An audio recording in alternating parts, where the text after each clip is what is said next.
There are some places where you can buy a home and some places you get a discount on property taxes, or if you're in some place like Texas or something like that, you don't pay any property taxes. Many of our veterans move into their home with little to no money out of pocket. This is the only closing cost that can be financed. What you need to understand about the VA funding fee on this episode of Major Money.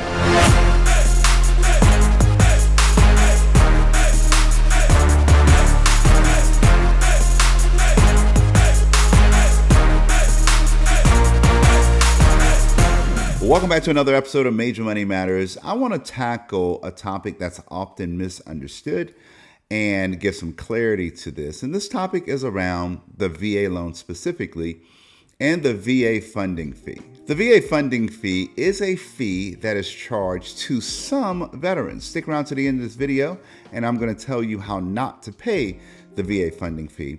But if you are a veteran, likely if you're on active duty right now, you're going to pay a VA funding fee. If you don't have a disability rating, you're going to pay a VA funding fee. And this is on all VA loans. Now, the VA funding fee is not a penalty for using a VA loan, okay? It's not a gotcha fee or anything. It is disclosed up front. It is a fixed amount based on the amount that you put down on your VA home loan. So I'm going to break down here 5 things that you need to understand about the VA funding fee.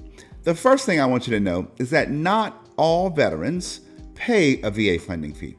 In fact, a large amount of veterans do not pay a VA funding fee. Veterans, active duty service members, for these intents and purposes, I'm going to package them into one. So just because you're using a VA loan does not mean that you're going to pay a VA funding fee. I and my wife have specifically used our VA home loan 3 times to purchase homes, all right? One of those times we paid a VA funding fee. The other times we did not. And the reason is because if you have just a 10% disability rating from the VA, you do not pay a funding fee. All right. So there's a way that you get that disability rating. And if you don't know, I'm going to share it with you at the end of this video. But if you have just a 10% disability rating, you do not pay the funding fee. Number 2, the funding fee is not a penalty. Okay, this is a fee that is paid if you are doing any government loan. If you're doing a FHA loan, there's a funding fee. If you're doing a USDA loan, there's a funding fee. Okay.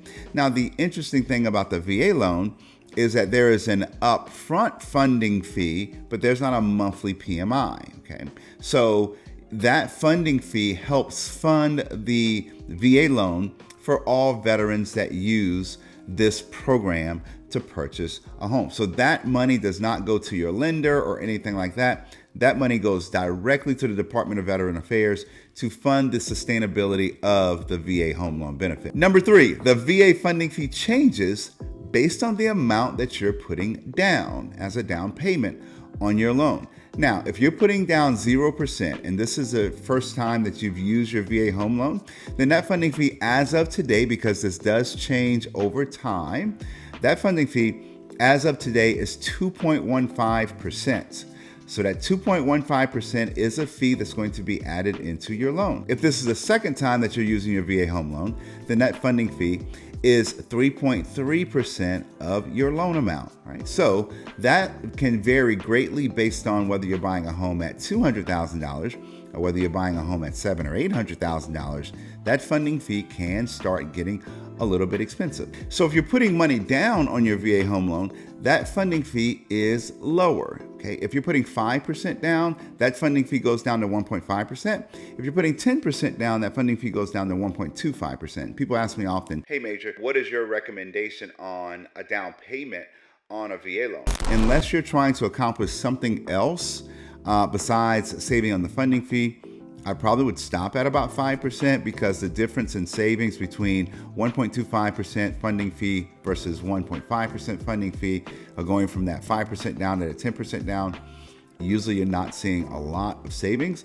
So unless you're accomplishing something else, if you're putting a down payment down, I'd keep it at about 5%. Number 4, the VA funding fee can be financed. In fact, in most cases, it is financed. Okay, this is not an extra, it is technically a closing cost, but this is not an extra cost that you're going to pay out of pocket. In fact, many of our veterans move into their home with little to no money out of pocket based on how their deal is structured.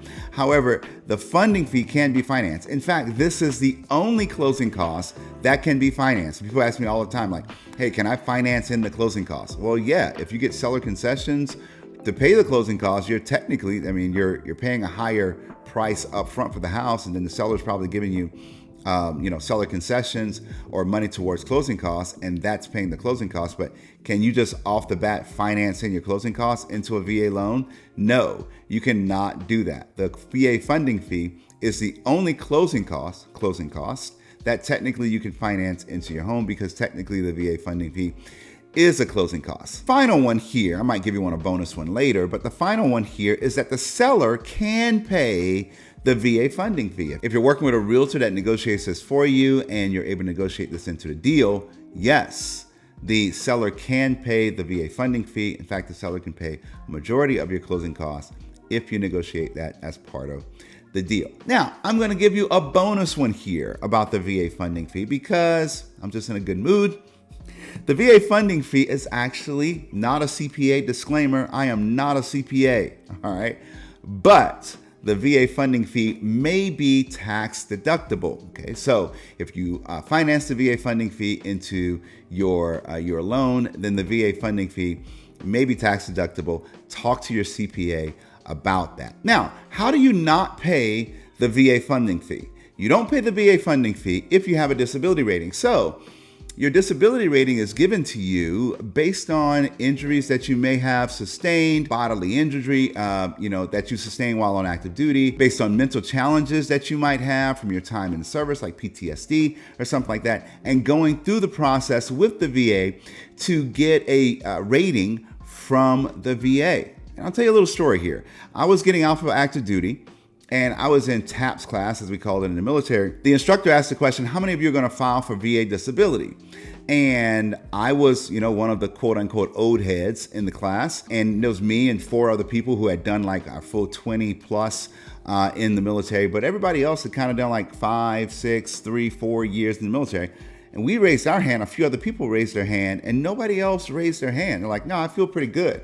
Listen, if you served in the military, going up and down those ladders and up and down those stairwells and the mental anguish that you went through as part of being in the military, you should be filing for your VA disability rating. So if you need help with that, reach out to us. We do have tools available to help you, or contacts available to help you file for your VA disability claim, because depending on where you are buying your home, this is a huge money saver. Look, you can save tens of thousands of dollars when purchasing your home. Further, there are some places where you can buy a home, and some places you get a discount on property taxes, or if you're in some place like Texas or something like that, you don't pay any property taxes if you have 100% disability rating, but it all starts with a 10% disability rating. So we do have assets available to help you, but this is important if you're on active duty. Make sure you're getting yourself documented. Make sure you're getting things put into your record, that headache, that sinus infection, you hurt your knee, you hurt your back, the back pain, the migraine headaches. Get all of that stuff documented. It saves you tens of thousands of dollars when you purchase your home if you have just a 10% disability rating. So that's how not to pay the funding fee. So a lot of misconceptions around the VA funding fee. I wanted to clear some things up about it because I got some questions about it. Realtors often ask me about it. It's financed into the loan 99% of the time. So it's not really an extra fee, but it is something that veterans should be aware of when they're using their VA home loan benefit. Hopes that helps. I'll see you next time on the next episode of Major Money Matters.